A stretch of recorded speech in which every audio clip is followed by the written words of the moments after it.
So, for the vlog and share stories, sobrang liwanag ng aking mukagwan. So,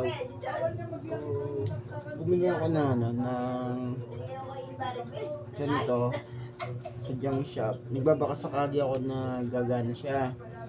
So, hindi lang isa binili ko, kundi tatlo. Hindi na may pakita yung iba kasi nga, yung nabili kong ganito, yung isa, tatlong ganito yun na.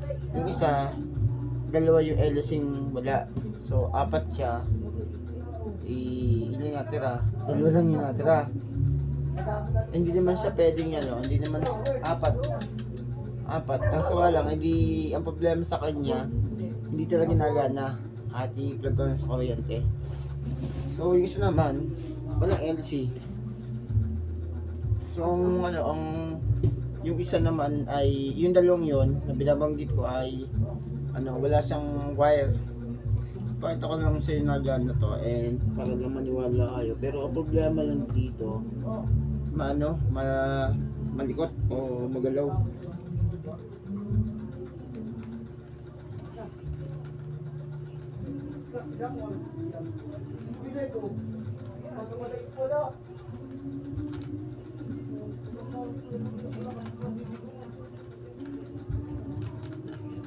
Tapos namamatay din siya.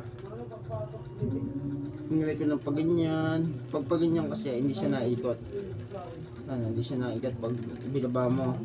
Pag naging nakaganyan, naikot siya. Pero dapat niya nakapix lang siya para hindi niyo alam na hindi ko yung ginagalawa.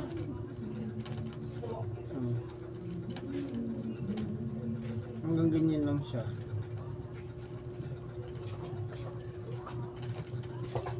Ang ulat ako na siya. Ma, ulat ako.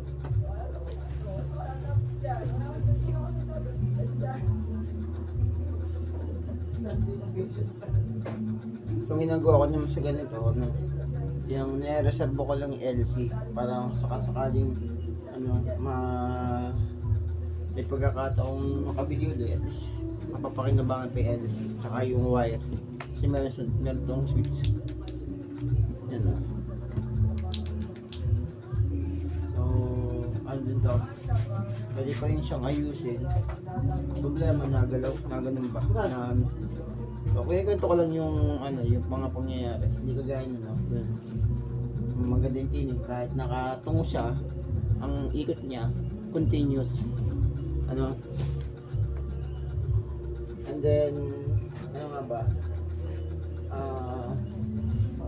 so yun lang. Dun kasi ako, alam mo ba yung binili kong Durabox dun sa junk shop sa halagang 100 130 hindi 150 yata yung presyo niya. So that's it. Ayun, for the vlog is your story, yung masama at mabuting comment, wala kang pinag-kaiban. Paborin niyo sa my channel.